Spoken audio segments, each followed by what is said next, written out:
정말 기가 막힙니다. 도대체 정 씨에게 어떠한 일들이 있었던 걸까요? 오늘 이야기 끝까지 들어주시고 아래 댓글에 시청자 여러분들의 생각도 함께 공유해주세요. 새벽 4시 대학병원 응급실 한쪽 구석에서 정복자 씨는 차가운 의자에 몸을 웅크리고 있었습니다. 어제 저녁부터 시작된 극심한 복통에 혼자 택시를 불러 병원까지 왔죠. 간호사가 건네준 서류를 받아들며 떨리는 손으로 보호자 연락처를 적어야 했습니다. 빈 칸을 한참 들여다보다가 결국 아무것도 쓰지 못했습니다. 젊은 간호사가 걱정스러운 눈빛으로 물었더군요. 보호자분이 오시는 중이냐고요. 정복자 씨는 애써 미소를 지으며 고개를 끄덕였습니다. 거짓말이었죠. 연락할 사람이 없었습니다. 아니, 정확히는 연락해도 오지 않을 사람들 뿐이었습니다. 괜찮아요. 조금 있으면 올 거예요. 링거를 맞으며 누워있는 동안 옆 침대에서는 딸과 아들이 번갈아가며 어머니를 간호하는 모습이 보였습니다. 부러웠습니다. 75년 인생을 살아오면서 자식들을 키웠는데 정작 아플 때 곁에 아무도 없다는 현실이 비참했죠. 새벽녘의 병원은 유독 춥고 쓸쓸했습니다. 형광등 불빛 아래 놓인 자신의 주름진 손을 내려다보며 정복자 씨는 생각했습니다. 어디서부터 잘못된 걸까요? 왜 이렇게 외로운 노후를 보내게 된 걸까요? 문득 25년 전이 떠올랐습니다. 딸 미영이가 결혼하던 날이었죠. 그날도 이렇게 새벽부터 잠을 설쳤었습니다. 하지만 그때의 설렘과 지금의 쓸쓸함은 너무나 달랐습니다. 의사가 회진을 돌며 물었습니다. 수술이 필요할 수도 있으니 보호자와 상의하라고요. 정복자 씨는 또다시 거짓 미소를 지었습니다. 아들에게 전화를 걸어볼까 잠시 망설였지만 이미 여러 번 거절당한 기억이 떠올라 핸드폰을 다시 가방에 넣었습니다. 네, 보호자한테 연락해 볼게요. 거짓말이 입에서 자연스럽게 나왔습니다. 혼자서도 충분히 결정할 수 있다고, 지금까지 그래왔듯이 앞으로도 혼자 해결하면 된다고 스스로를 위로했죠. 하지만 마음 한구석에서는 자꾸만 궁금증이 일었습니다. 그 많은 사랑을 쏟았던 아들은 지금 무엇을 하고 있을까요? 25년 전 그날 서울의 한 예식장은 축하객들로 북적였습니다. 정복자 씨의 딸 미영이가 결혼하는 날이었죠. 50세의 정복자 씨는 한복을 곱게 차려입고 하객들을 맞이하고 있었습니다. 미영이는 30을 막 넘긴 나이에 결혼했습니다. 당시로서는 꽤 늦은 나이였죠. 명문대를 졸업하고 대기업에 취직해서 열심히 일하던 딸이었습니다. 집안의 자랑이었고 친구들 사이에서도 부러움의 대상이었죠. 그런데 축의금 봉투를 준비하며 정복자 씨의 마음은 무거웠습니다. 남편 이상철 씨가 단호하게 선을 그었기 때문이었습니다. 500만 원이면 충분해. 다른 시집 가면 남의 집사람이야. 여보, 그래도 우리 미영이가 그동안 얼마나 고생했는데 좀 더 해주면 안 될까요? 쓸데없는 소리 마. 준호 결혼할 때를 생각해야지. 장남 결혼에는 집도 마련해줘야 하고 훨씬 많은 돈이 들어갈 거야. 정복자 씨는 더 이상 반박하지 못했습니다. 가부장적인 남편의 결정에 늘 따라야 했던 세월이었으니까요. 하지만 마음 한구석은 딸에게 미안했습니다. 피로 현장에서 미영이가 다가와 속삭였습니다. 엄마, 고마워요. 이렇게 축하해 주셔서. 정복자 씨는 딸의 손을 꼭 잡으며 축의금 봉투를 건넸습니다. 봉투가 유독 가벼워 보였죠. 미안하다. 미영아, 엄마가 힘이 없어서. 무슨 말씀이세요? 이것만으로도 충분해요. 저 잘 살게요. 딸은 환하게 웃었지만 그 미소 뒤에 숨겨진 서운함을 정복자 씨는 놓치지 않았습니다. 대기업에서 일하며 집에 생활비를 보태온 딸이었는데 정작 인생의 가장 중요한 날에 제대로 된 지원을 해주지 못하는 현실이 가슴 아팠습니다. 그날 저녁 집으로 돌아온 정복자 씨는 남편이 장롱 깊숙이 숨겨둔 통장을 우연히 발견했습니다. 그 안에는 놀라운 금액이 들어있었죠. 아들 준호의 결혼 자금이라며 따로 모아둔 돈이었습니다. 딸에게는 500만 원, 아들을 위해서는 그 10배가 넘는 돈을 준비해둔 것이었습니다. 정복자 씨는 그날 밤 잠을 이루지 못했습니다. 과연 이것이 맞는 일인가? 같은 자식인데 왜 이렇게 차별해야 하는가? 하지만 그 의문을 입 밖으로 낼 수는 없었습니다. 그것이 그 시대를 살아가는 여자의 숙명이라고 스스로를 위로할 수밖에 없었죠. 미영이의 결혼식이 끝나고 정확히 일주일 후 정복자 씨의 집에는 또 다른 소동이 벌어졌습니다. 막내 아들 준호가 갑작스럽게 찾아온 것이었죠. 27살의 준호는 대학 졸업 후 이렇다 할 직장 없이 이것저것 시도하다가 실패를 거듭하고 있었습니다. 엄마, 아버지 계세요. 중요한 얘기가 있어서 왔어요. 거실에 모인 가족들 앞에서 준호는 야심찬 계획을 꺼내놓았습니다. 친구들과 함께 인터넷 쇼핑몰을 창업하겠다는 것이었죠. 당시는 인터넷 비즈니스가 막 태동하던 시기였습니다. 아버지, 이건 정말 좋은 기회예요. 지금 투자하면 몇 년 안에 큰 돈을 벌 수 있어요. 얼마나 필요한데? 초기 자본금으로 5천만 원 정도요. 사무실 임대하고 물건 사입하고. 정복자 씨는 깜짝 놀랐습니다. 딸에게는 500만 원도 아까워하던 남편이 아들의 말에는 진지하게 귀를 기울이고 있었으니까요. 더 걱정스러운 건 최근 준호가 친구들과 포커를 치며 돈을 잃었다는 소문을 들었기 때문이었죠. 하지만 남편 앞에서는 그 얘기를 꺼낼 수 없었습니다. 여보, 그건 너무 큰 돈이에요. 미영이한테는. 여자랑 남자가 같아. 준호는 집안의 기둥이 될 사람이야. 그날 밤 정복자 씨는 남편과 준호가 늦게까지 사업 계획을 논의하는 소리를 들으며 복잡한 심경이었습니다. 한편으로는 아들의 미래가 기대되기도 했지만 다른 한편으로는 불안감이 엄습했죠. 준호는 아버지 앞에서 자신만만하게 말했습니다. 아버지, 제가 성공하면 우리 집안 완전히 일으켜 세울게요. 누나보다 제가 더 효도할 거예요. 그래, 내 아들 믿는다. 장남이 잘 되어야 집안이 일어서는 법이지. 정복자 씨는 그 대화를 들으며 가슴 한구석이 서늘해졌습니다. 딸은 이미 직장에서 안정적으로 일하며 매달 집에 돈을 보내고 있는데 아직 아무것도 이루지 못한 아들에게 더 큰 기대를 거는 남편의 모습이 이해되지 않았습니다.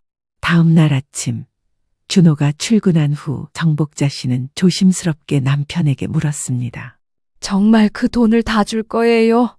혹시 실패하면 어떡하고요? 실패? 내 아들이 무슨 실패를 해? 당신은 왜 자꾸 부정적으로만 생각하는 거야? 그게 아니라 미영이는 결혼할 때 고작 500만 원 받았는데.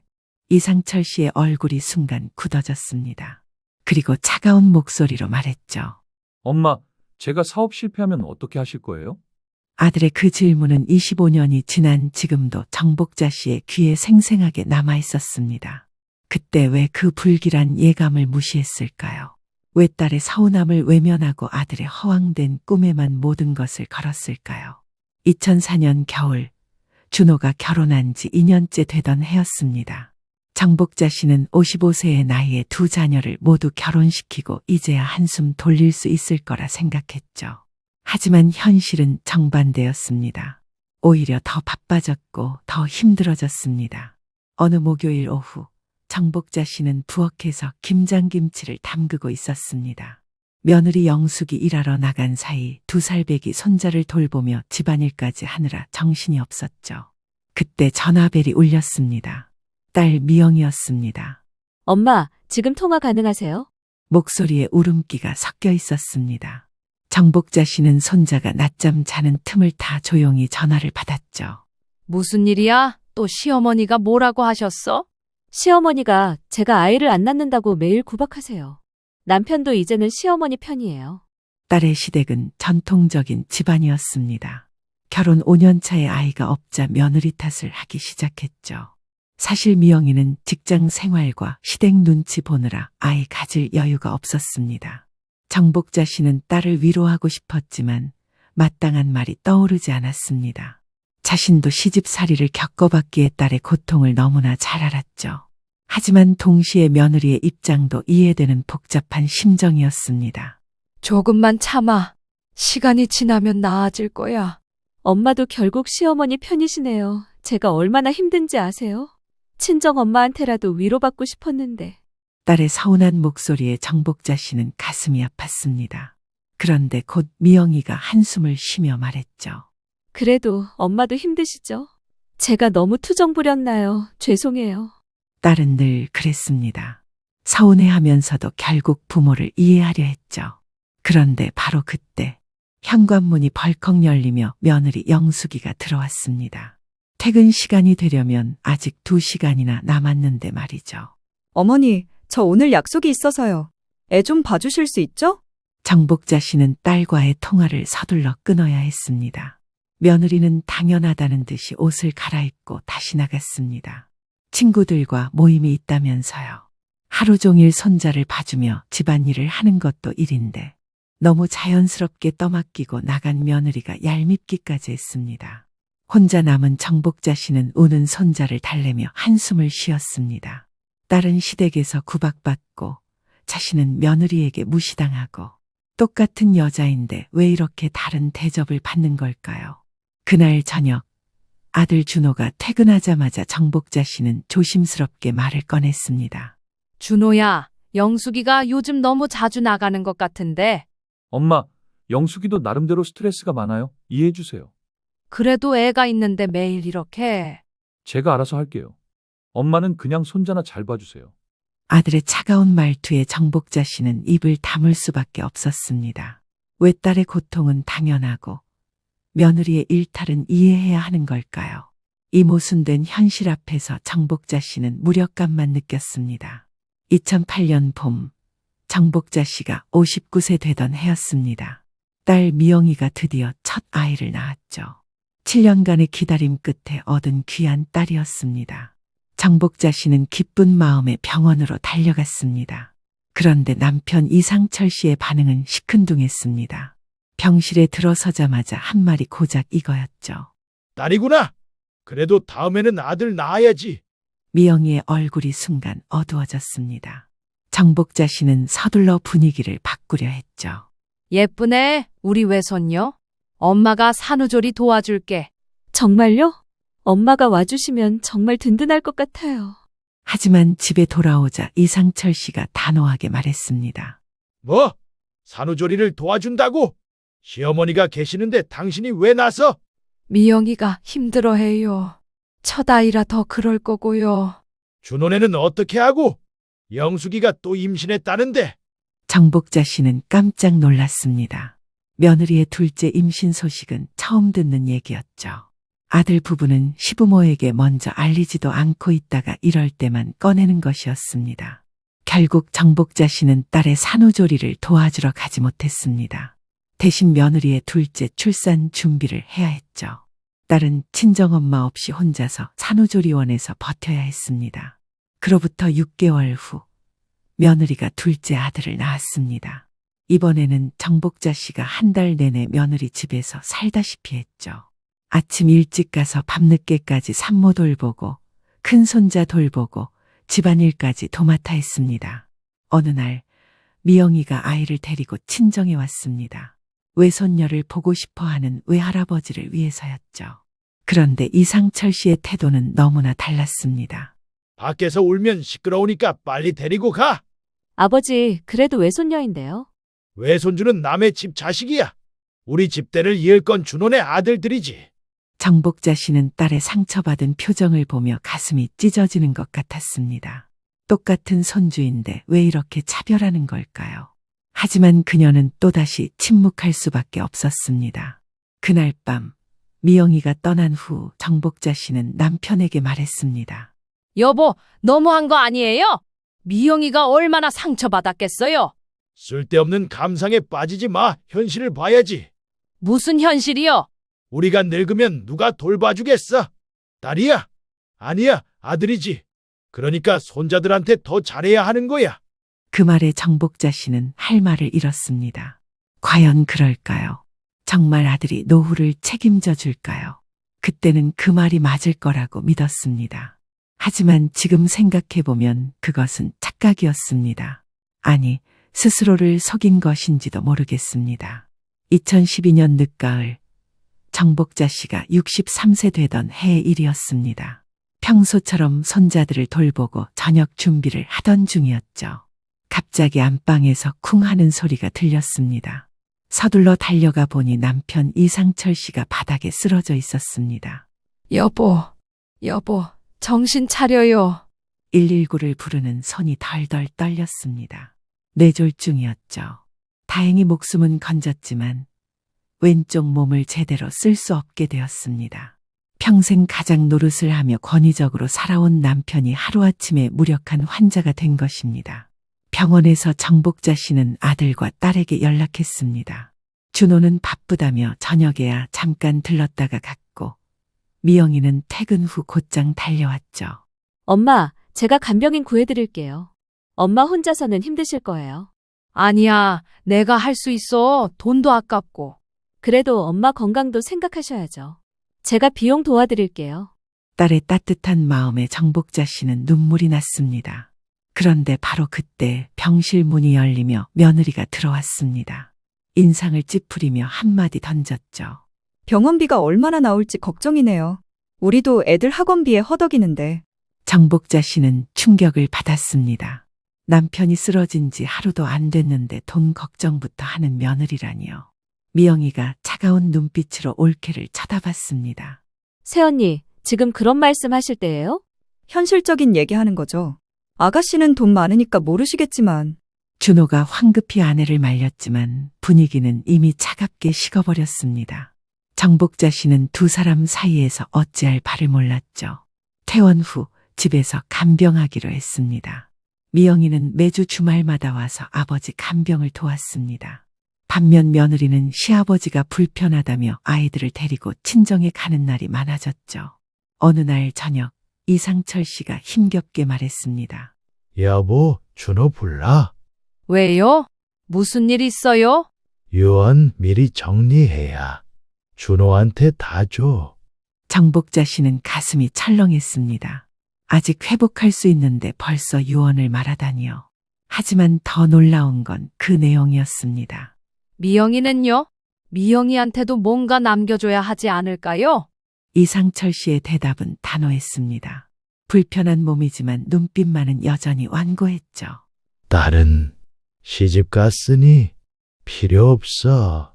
아빠는 여전히 준호만 찾으시는군요. 바로 그때 누군가의 목소리가 들렸습니다. 미영이었습니다. 아버지 약을 가지러 왔다가 대화를 듣게 된 것이었죠. 정복자 씨는 딸의 상처받은 눈빛을 평생 잊을 수 없었습니다. 2015년 3월 봄비가 부슬부슬 내리던 날이었습니다. 이상철 씨가 세상을 떠난 지 정확히 49제가 되는 날이었죠. 정복자 씨는 66세의 나이에 남편을 먼저 보내고 홀로 남게 되었습니다. 3년간의 투병 생활 끝에 남편은 결국 눈을 감았고 이제는 유산을 정리해야 할 때가 왔습니다. 거실에 모인 가족들 앞에서 정복자 씨는 떨리는 손으로 남편이 남긴 유언장을 꺼냈습니다. 공증까지 받은 정식 문서였죠. 아들 준호는 기대에 찬 눈빛으로, 딸 미영은 복잡한 표정으로 어머니를 바라보고 있었습니다. 정복자 씨가 유언장을 읽기 시작했습니다. 내용은 예상대로였죠. 집과 예금의 대부분은 장남인 준호에게, 미영에게는 현금 1억 원만 상속한다는 내용이었습니다. 전체 재산이 7억 정도였으니 딸은 7분의 1도 안 되는 몫을 받게 된 것이었죠. 엄마, 이건 너무 불공평하지 않아요? 제가 그동안 얼마나 아버지 간병을 도왔는데. 누나, 아버지 뜻이잖아. 존중해야지. 뜻? 평생 나를 차별했던 그 뜻 말이야? 정복자 씨는 두 자녀 사이에서 어찌할 바를 몰랐습니다. 사실 남편이 유언장을 작성할 때 그녀도 반대했었죠. 하지만 병상에서도 고집을 꺾지 않는 남편 앞에서는 무력했습니다. 미영아, 엄마가 나중에 따로 챙겨줄게. 지금은 아버지 뜻대로. 나중이요? 엄마도 결국 아버지와 똑같으시네요. 아들만 중요하고 딸은 그저 들러리인 거죠? 며느리 영숙이가 옆에서 비아냥거렸습니다. 자기들이 더 받아서 기분이 좋은지 콧노래까지 흥얼거렸죠. 그 모습을 본 미영이의 눈에서 눈물이 흘렀습니다. 서러움과 분노가 뒤섞인 눈물이었죠. 그날 이후 미영이는 친정 방문 횟수가 눈에 띄게 줄었습니다. 명절 때도 짧게 인사만 하고 가고 정복자 씨의 생일에도 전화로 때우는 날이 많아졌죠. 정복자 씨는 딸의 마음을 돌리려 여러 번 시도했지만 한 번 생긴 균열은 쉽게 아물지 않았습니다. 어느 날 정복자 씨는 딸의 집을 찾아갔습니다. 미영이는 차갑게 맞이했지만 그래도 어머니를 문전박대하지는 않았죠. 거실에 앉아 차를 마시며 정복자 씨가 말했습니다. 미영아, 엄마가 미안해. 하지만 네 아버지도 나름대로 생각이 있었을 거야. 무슨 생각이요? 아들은 집안의 기둥이고 딸은 남의 집사람이라는 그 구시대적인 생각 말인가요? 그래도 아버지는 너를 사랑했어. 단지 표현 방식이 달랐을 뿐이야. 미영이는 쓴웃음을 지었습니다. 그리고 조용히 하지만 단호하게 말했죠. 엄마, 저도 이제는 제 가족이 우선이에요. 엄마가 나중에 어려우실 때 과연 그 많은 재산을 받은 준호가 엄마를 잘 모실까요? 그때 가서 후회하지 마세요. 그 말이 예언이 될 줄은 그때 아무도 몰랐습니다. 정복자 씨는 딸의 서운함을 달래려 했지만 이미 엎질러진 물이었죠. 가슴 한구석에 불안감이 자리 잡았지만 그래도 아들이 자신을 버리지는 않을 거라고 믿고 싶었습니다. 유산 정리가 끝나고 1년이 지난 2016년 여름이었습니다. 정복자 씨는 67세의 나이에도 여전히 건강했고 혼자서도 잘 지낼 수 있었죠. 아들 준호는 아버지의 유산으로 사업을 확장한다며 바쁘게 지냈습니다. IT 관련 사업이 잘 될 거라며 자신만만했죠. 그런데 어느 날 저녁 준호가 초췌한 얼굴로 어머니를 찾아왔습니다. 평소와 달리 며느리도 함께였죠. 무언가 심상치 않은 기운이 감돌았습니다. 엄마, 제가 할 말이 있어서 왔어요. 무슨 일이야? 얼굴이 왜 그래? 사업이 생각보다 잘 안 풀려서요. 투자받은 돈을 갚아야 하는데. 정복자 씨의 가슴이 철렁했습니다. 불길한 예감이 현실이 되는 순간이었죠. 준호는 머뭇거리며 말을 이었습니다. 어머니 집을 담보로 대출을 받을 수 있을까요? 일시적인 자금난이에요. 곧 회복될 거예요. 뭐, 이 집을 담보로? 어머니, 시아버지가 물려주신 재산으로 시작한 사업인데 도와주셔야죠. 가족 아니에요? 며느리의 뻔뻔한 태도에 정복자 씨는 기가 막혔습니다. 남편이 죽고 1년밖에 안 됐는데 벌써 그 많은 돈을 날렸다는 말인가요? 그것도 모자라 이제는 집까지 담보로 잡으려 한다니. 정복자 씨는 단호하게 고개를 저었습니다. 이 집은 자신의 마지막 보루였으니까요. 안 돼. 이 집만은 안 돼. 내가 죽을 때까지 살아야 할 곳이야. 엄마, 저를 안 믿으세요. 제가 엄마를 버릴 사람으로 보여요? 그 말에 정복자 씨는 망설였습니다. 아들의 간절한 눈빛을 외면할 수 없었죠. 결국 마음이 약해진 그녀는 조건을 달았습니다. 집 문서는 내가 가지고 있을 거야. 그리고 대출금은 네가 책임지고 갚아야 해. 당연하죠. 엄마, 정말 고마워요. 저 꼭 성공해서 엄마 호강시켜 드릴게요. 그렇게 집을 담보로 2억을 대출받았습니다. 하지만 그것이 재앙의 시작이었죠. 준호의 사업은 나아지기는커녕 더 악화되었고 대출 이자조차 제때 내지 못하는 상황이 되었습니다. 3개월 후 은행에서 연체 통지서가 날아왔습니다. 정복자 씨는 떨리는 손으로 준호에게 전화했죠. 준호야, 은행에서 연체 통지서가 왔어. 이게 어떻게 된 일이니? 엄마, 죄송해요. 조금만 더 시간을 주세요. 곧 해결할게요. 하지만 상황은 더욱 나빠졌습니다. 준호는 급한 마음에 사채까지 손을 댔고 결국 감당할 수 없는 빚더미에 앉게 되었죠. 어느 날 정복자 씨는 충격적인 소식을 들었습니다. 이웃 주민이 귀띔해 준 것이었죠. 이웃 주민이 말하길 준호가 도박장에 자주 출입한다는 것이었습니다. 사업 자금이라던 그 돈이 사실은 도박 빚을 갚는 데 쓰였다는 소문도 들렸죠. 정복자 씨는 믿고 싶지 않았지만 모든 정황이 그것을 가리키고 있었습니다. 미영이의 말이 떠올랐습니다. 그때 가서 후회하지 마세요. 그 말이 현실이 되고 있었죠. 정복자 씨는 눈물을 흘리며 생각했습니다. 평생을 아들만 바라보고 살았는데 그 아들이 자신의 삶을 송두리째 무너뜨리고 있다는 사실이 너무나 비참했습니다. 2017년 봄 벚꽃이 만개한 4월의 어느 날이었습니다. 정복자 씨는 68세의 나이에 인생 최대의 위기를 맞고 있었죠. 집이 경매로 넘어갈 위기에 처한 것입니다.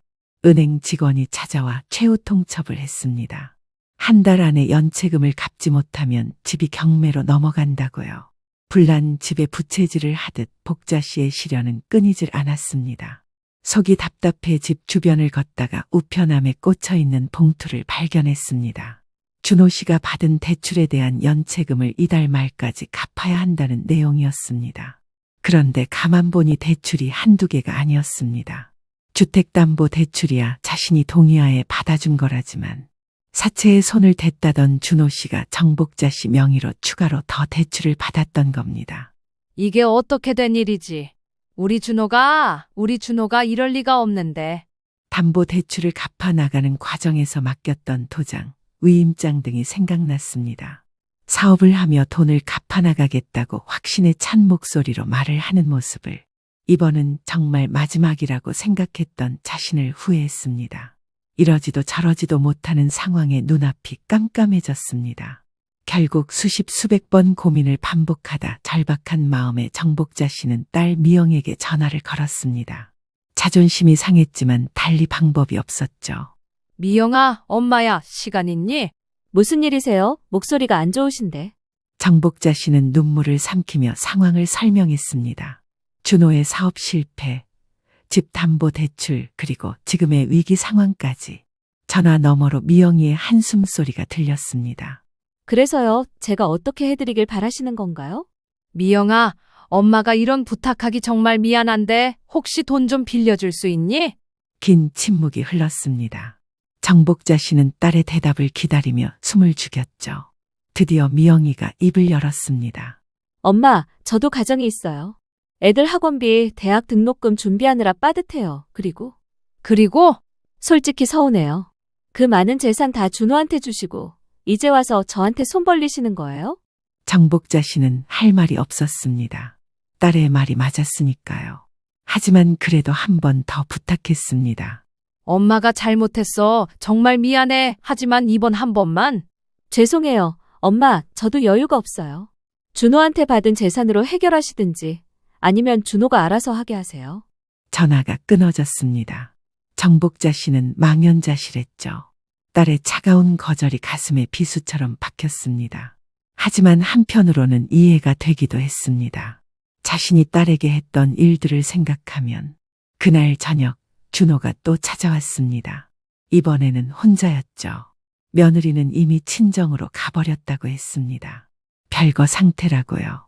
엄마, 저 정말 죄송해요. 제가 다 망쳤어요. 이제 와서 미안하다고 하면 뭐가 달라지니? 집이 넘어가게 생겼어. 한 가지 방법이 있어요. 엄마가 집을 팔고 작은 집으로 옮기시면. 정복자 씨는 기가 막혔습니다. 자신이 평생 살던 집을 팔고 나가라니요. 그것도 아들의 실수 때문에. 네가 지금 무슨 말을 하는지 알고 있니? 이 집은 네 아버지와의 추억이 담긴 곳이야. 그럼 어떻게 해요? 경매로 넘어가면 더 손해예요. 차라리 제가 아는 사람한테 팔면. 그때 정복자 씨는 깨달았습니다. 아들은 이미 집을 팔 준비를 하고 있었다는 것을. 어쩌면 처음부터 이것이 목적이었을지도 모른다는 생각이 들었죠. 엄마, 집 팔고 남은 돈으로 작은 아파트 사드릴게요. 그리고 제가 나중에 잘 되면. 나중에? 네가 나중에 잘 될 거라는 보장이 어디 있어? 준호는 대답하지 못했습니다. 그저 고개를 숙이고 있을 뿐이었죠. 정복자 씨는 아들을 바라보며 생각했습니다. 이것이 정말 자신이 평생 사랑하고 아꼈던 아들인가? 딸보다 더 사랑했던, 집안의 기둥이라고 믿었던 그 아들인가? 준호가 떠난 후 정복자 씨는 혼자 앉아 눈물을 흘렸습니다. 창밖으로 보이는 벚꽃이 바람에 흩날리고 있었죠. 아름다운 봄날이었지만 그녀의 마음은 한겨울처럼 춥고 쓸쓸했습니다. 엄마, 요양원비. 엄마가 받는 연금으로 해결하세요. 그 말이 곧 현실이 될 줄은 그때만 해도 정복자 씨는 상상조차 하지 못했습니다. 2018년 5월, 초여름의 따스한 햇살이 비치던 날이었습니다. 하지만 정복자 씨에게는 인생에서 가장 차가운 날이었죠. 69세의 나이에 평생 살던 집을 떠나야 했으니까요. 경매는 피했지만 결국 집을 팔 수밖에 없었습니다. 준호가 소개한 부동산 업자에게 시세보다 훨씬 싸게 넘겼죠. 이삿짐을 싸면서 정복자 씨는 눈물을 참을 수 없었습니다. 거실 벽에 걸린 가족 사진들, 남편과 함께 고른 가구들, 아이들이 뛰놀던 마당. 모든 것이 추억이었고 이제는 모든 것을 버려야 했습니다. 준호는 약속대로 작은 빌라를 구해줬습니다. 보증금 5천만 원에 월세 40만 원짜리 반지하 방이었죠. 집을 팔고 남은 돈은 준호의 빚을 갚는데 다 들어갔습니다. 그나마도 부족해서 여전히 빚은 남아 있었고요. 이사하던 날 준호는 미안하다는 말만 반복했습니다. 엄마, 정말 죄송해요. 제가 빨리 재기해서 좋은 집으로 모실게요. 그만해. 더 이상 네 말은 믿지 않는다. 어머니, 저희도 힘들어요. 애들 학원도 끊어야 할 판인데. 내가 너희들한테 어떻게 했는데 지금 이 상황에서 그런 말이 나오니? 며느리의 말에 정복자 씨는 어이가 없었습니다. 자신들 때문에 집을 잃었는데 오히려 자기들이 피해자인 양 굴고 있었으니까요. 하지만 이미 지쳐버린 정복자 씨는 아무 말도 하지 않았습니다. 반지하 방은 습하고 어두웠습니다. 창문으로는 지나가는 사람들의 발만 보였죠. 69년 인생에서 가장 초라한 거처였습니다. 첫날 밤 정복자 씨는 딱딱한 침대에 누워 천장을 바라봤습니다. 곰팡이 얼룩이 군데군데 보였죠. 혼자 중얼거렸습니다. 이상철 씨, 당신이 그렇게 아끼던 아들이 이렇게 만들었어. 당신은 이걸 아나 모르겠네. 우리 아들이 이런 사람이 될 거라는 걸. 그리고 문득 미영이가 했던 말이 떠올랐습니다. 엄마가 나중에 어려우실 때 과연 그 많은 재산을 받은 준호가 엄마를 잘 모실까요? 그때는 믿고 싶지 않았던 그 말이 현실이 되고 있었죠. 정복자 씨는 처음으로 자신의 선택이 잘못되었을지도 모른다는 생각을 했습니다. 다음 날부터 정복자 씨는 생활비를 벌기 위해 일자리를 찾아야 했습니다. 기초연금과 국민연금을 합쳐도 월세와 생활비를 감당하기 어려웠으니까요.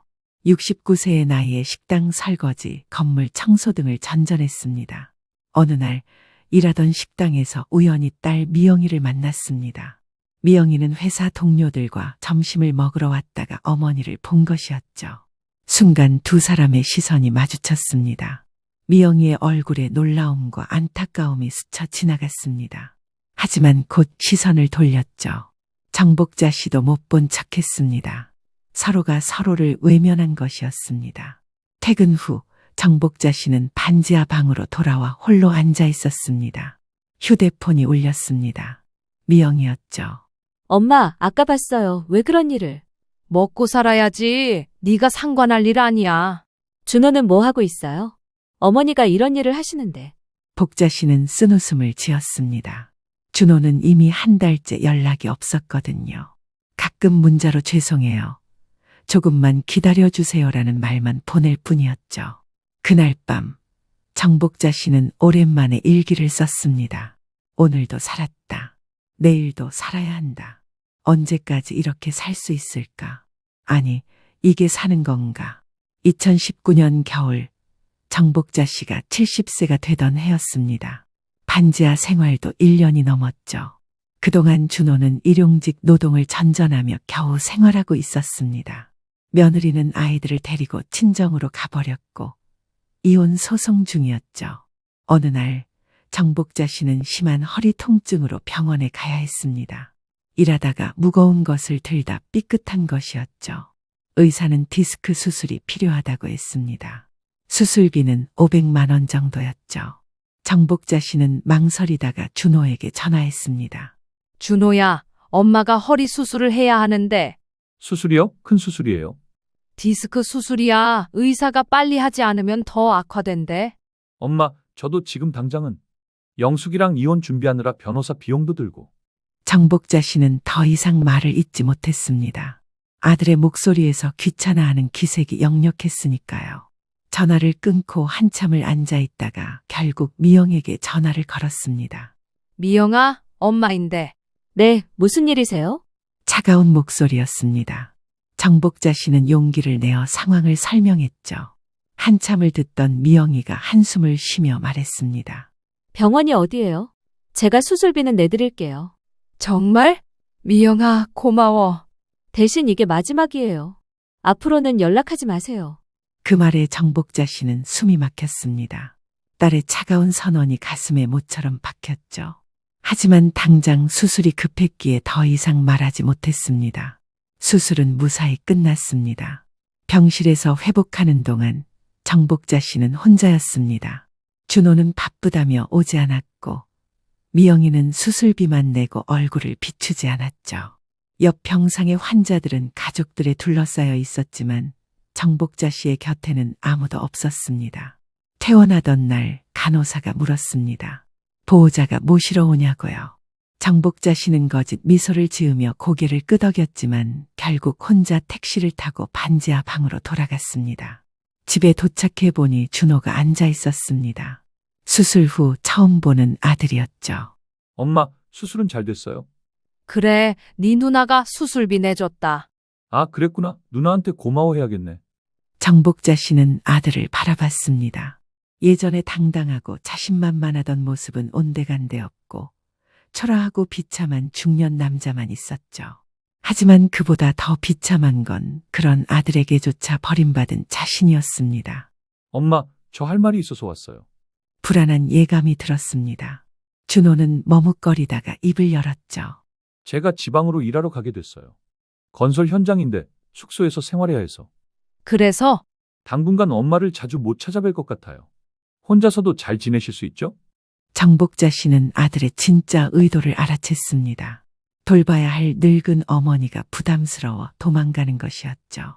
하지만 더 이상 붙잡을 힘도 의지도 없었습니다.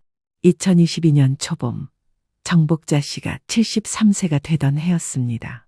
지난 3년간 혼자서 버티며 살았지만 이제는 한계에 다다랐죠. 치매 초기 증상이 나타나기 시작했고 혼자서는 일상생활이 어려워졌습니다. 어느 날 반지하 방에서 쓰러진 정복자 씨를 이웃이 발견했습니다. 병원에 실려간 후 의사는 혼자 생활하기 어렵다고 판단했죠. 병원에서 준호에게 연락이 갔고 며칠 후 준호가 나타났습니다. 엄마, 이제 혼자 사시기 힘드신 것 같아요. 괜찮아. 조금만 쉬면 나아질 거야. 의사 선생님도 요양원에 가시는 게 좋겠다고 하시는데요. 요양원. 그 단어가 정복자 씨의 가슴을 찔렀습니다. 평생 가족을 위해 살았는데 결국 요양원에서 생을 마감해야 한다니요. 준호야, 엄마가 그렇게 짐스러우니? 네가 어릴 때 아프면 밤새 간호했던 엄마가. 엄마, 감정적으로 생각하지 마세요. 이게 최선이에요. 제가 돌볼 형편도 안 되고. 정복자 씨는 아들의 차가운 눈빛을 봤습니다. 더 이상 미안해하는 기색도 없었죠.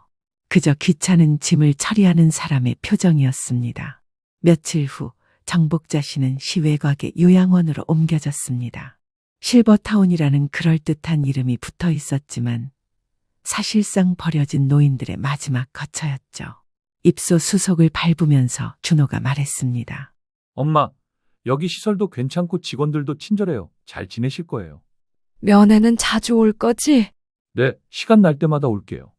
거짓말이라는 걸 둘 다 알고 있었습니다. 준호는 서류에 서명하면서 직원에게 물었죠. 요양원비는 어머니 연금으로 충당되죠? 네, 기초연금과 국민연금 합치면 기본 비용은 됩니다. 추가 비용은 추가 비용은 없는 걸로 해주세요. 엄마가 받는 연금으로 해결하셔야 해요. 정복자 씨는 아들이 직원과 나누는 대화를 들으며 눈물을 삼켰습니다. 자신의 존재가 그저 연금 액수로 계산되고 있었으니까요. 준호가 떠나기 전 정복자 씨는 마지막으로 물었습니다. 미영이는 알고 있니? 누나요? 글쎄요, 연락 안 한 지 오래됐는데. 그렇게 준호는 떠났습니다. 정복자 씨는 요양원 창문으로 멀어지는 아들의 뒷모습을 바라봤습니다. 다시는 오지 않을 것 같은 예감이 들었죠. 첫날 밤, 정복자 씨는 낯선 침대에 누워 천장을 바라봤습니다. 옆 침대에서는 다른 할머니의 신음소리가 들렸고 복도에서는 치매 환자의 고함 소리가 울렸죠. 이게 내 인생의 마지막인가? 정복자 씨는 조용히 눈물을 흘렸습니다. 평생 아들을 위해 살았는데 그 끝이 이렇게 비참할 줄은 몰랐습니다. 딸에게 했던 차별, 아들에게 쏟았던 맹목적인 사랑, 모든 것이 부메랑이 되어 돌아온 것이었죠. 요양원비, 엄마가 받는 연금으로 해결하세요. 그 말이 정복자 씨의 귓가에 계속 맴돌았습니다. 과연 이것이 끝일까요? 아니면 또 다른 시작일까요? 2023년 가을, 정복자 씨가 요양원에 입소한 지 1년 반이 지났습니다. 75세가 된 그녀는 이제 요양원 생활에 익숙해졌죠. 아니, 체념했다는 표현이 더 맞을지도 모릅니다. 매일 똑같은 일과 똑같은 식사, 똑같은 풍경. 시간은 멈춘 듯 흘러갔습니다.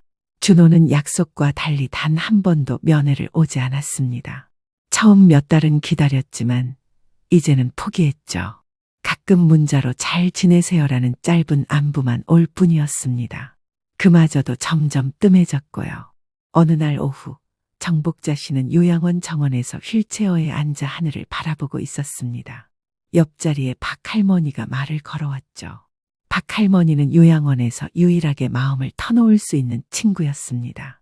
박 할머니가 말했습니다. 복자 씨, 오늘은 기분이 좀 나아 보이네요. 정복자 씨는 쓸쓸하게 웃으며 대답했죠. 그냥 포기하니까 마음이 편해지더라고요. 두 사람은 한참 동안 말없이 앉아 있었습니다. 가을 햇살은 따스했지만 마음은 여전히 차가웠죠. 문득 박 할머니가 조심스럽게 물었습니다. 복자 씨, 자녀분들은 정말 한 번도 안 오시나요? 네, 아들은 바쁘대요. 딸은 제가 먼저 연 끊었으니까요. 박 할머니는 안타까운 눈빛으로 정복자 씨를 바라봤습니다. 그리고 자신의 이야기를 들려줬죠. 자식 셋을 키웠는데 막내딸만 가끔 찾아온다고. 아들들은 며느리 눈치 보느라 발길을 끊었다고 했습니다. 그날 밤 정복자 씨는 침대에 누워 생각에 잠겼습니다. 과연 무엇이 잘못된 걸까요? 평생 가족을 위해 살았는데 왜 이런 결말을 맞게 된 걸까요? 문득 미영이가 떠올랐습니다. 차별받으면서도 끝까지 부모를 챙겼던 딸. 아버지 간병도 도맡았고 수술비도 대줬던 딸. 그런 딸을 자신은 어떻게 대했던가요? 정복자 씨는 서랍에서 낡은 수첩을 꺼냈습니다. 거기에는 미영이의 전화번호가 적혀 있었죠. 몇 번이나 전화기를 들었다가 내려놓기를 반복했습니다. 무슨 말을 해야 할지, 아니 전화를 받아줄지도 확실하지 않았으니까요. 그때 요양보호사가 들어왔습니다. 할머니, 약 드실 시간이에요. 정복자 씨는 수첩을 다시 서랍에 넣고 약을 받아 삼켰습니다. 오늘도 미영에게 전화하지 못했습니다. 내일은 용기를 낼 수 있을까요? 창밖으로 보이는 가을 나무들이 잎을 떨구고 있었습니다. 정복자 씨의 인생도 그렇게 하나둘 떨어져 나가고 있었죠. 하지만 아직 끝이 아니었습니다. 아직 해야 할 일이 남아 있었으니까요. 2024년 3월 봄 기운이 완연한 어느 날이었습니다. 정복자 씨는 여느 때처럼 요양원 로비에서 TV를 보고 있었죠. 그때 요양보호사가 다가와 말했습니다. 할머니, 면회 오셨어요. 정복자 씨는 놀랐습니다. 누가 왔을까요? 설마 준호가? 하지만 면회실에 들어서자 그곳에 있던 사람은 뜻밖에도 미영이었습니다. 2년 만에 보는 딸이었죠. 엄마, 오랜만이에요. 미영아, 네가 어떻게? 두 사람은 어색하게 마주 앉았습니다. 미영이는 많이 늙어 보였습니다. 52세의 나이에도 여전히 일하고 있었지만 얼굴에는 피로가 가득했죠. 정복자 씨도 마찬가지였습니다. 요양원 생활로 더욱 쇠약해진 모습이었으니까요. 한참 침묵이 흐른 후 미영이가 먼저 입을 열었습니다. 엄마가 여기 계신다는 걸 최근에 알았어요. 준호한테 우연히 들었죠. 준호를 만났어? 길에서 우연이요. 많이 망가진 것 같더라고요. 정복자 씨는 고개를 숙였습니다. 아들의 몰락을 딸에게 들어야 하다니 자존심이 상했지만 어쩔 수 없었죠. 미영이는 가방에서 봉투를 꺼냈습니다. 이거 용돈이에요. 많지 않지만 필요하실 때 쓰세요. 미영아, 나는 괜찮아. 네가 이런 걸.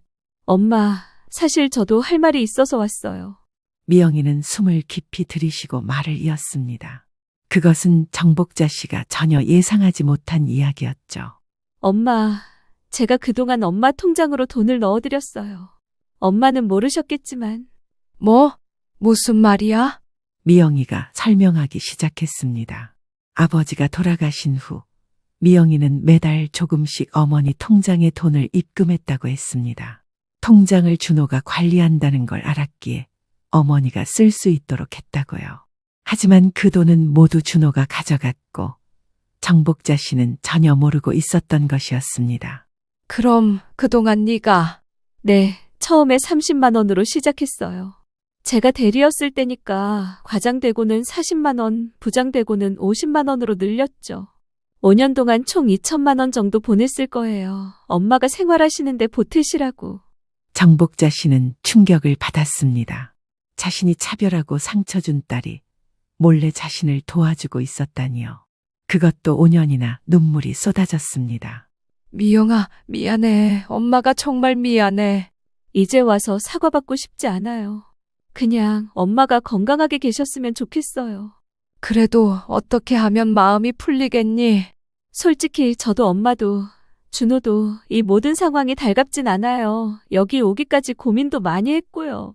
그런데요, 아무리 차별받고 자랐어도 서러웠던 마음이 사라지진 않지만 저도 자식 가진 부모니까 그리고 어른이니까 이해하자 싶더라고요.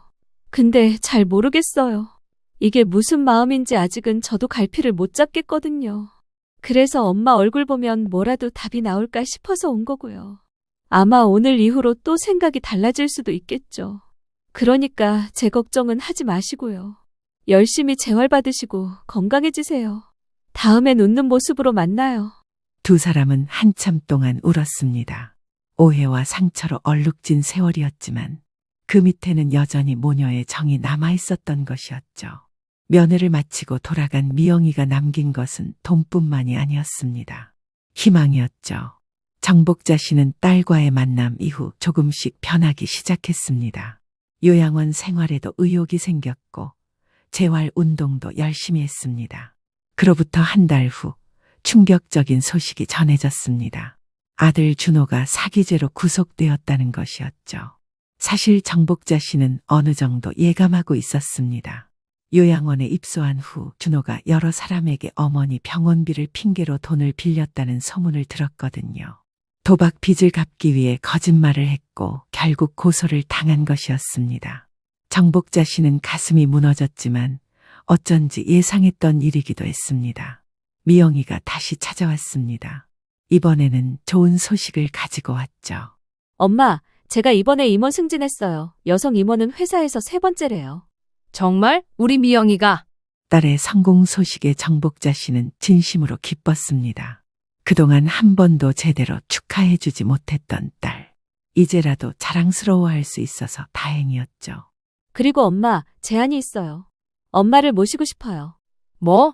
하지만 네 남편은 남편도 동의했어요. 저희 집에 방도 있고 간병인도 구할 수 있어요.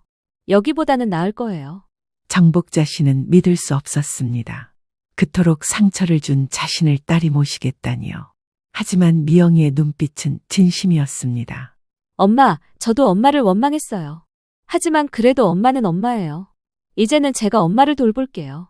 정복자 씨는 딸의 손을 잡고 울었습니다. 평생 아들만 바라보고 살았는데 결국 자신을 구원한 것은 딸이었습니다. 준호의 면회가 있던 날, 정복자 씨는 마지막으로 아들을 만났습니다. 철창 너머로 본 아들은 초췌하기 그지없었죠. 엄마, 죄송해요. 제가 다 망쳤어요. 그래, 네가 잘못했지. 하지만 나도 잘못했어. 너를 제대로 키우지 못했구나. 엄마, 이제라도 정신 차리고 새 삶을 살아. 그게 엄마에 대한 마지막 효도야.